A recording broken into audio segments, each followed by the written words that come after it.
All right.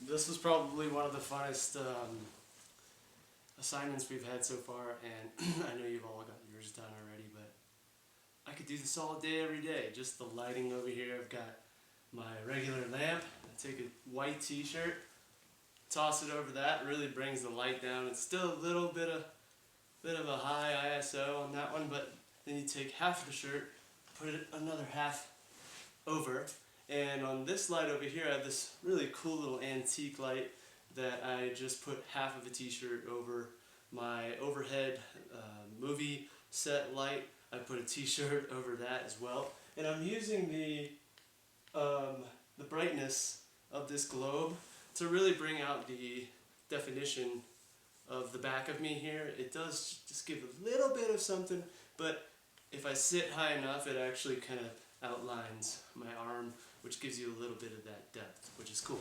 Check this out.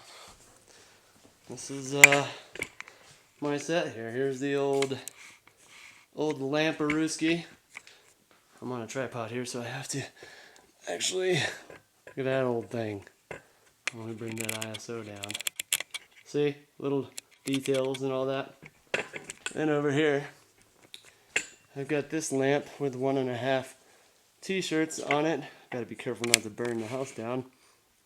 And this is my favorite lamp. I bought this when I first moved to Steamboat. It's an old Hollywood style, fully adjustable. Let me bring that ISO back up. This little guy right here allows you to adjust the height. And the base is a heavy duty welded metal base, so it's got some weight to it. And yeah, pretty sweet, man. Let me bring that ISO way down and show you what we got under here. Pretty sweet, huh? LED brings the heat down. This thing is not even hot at all.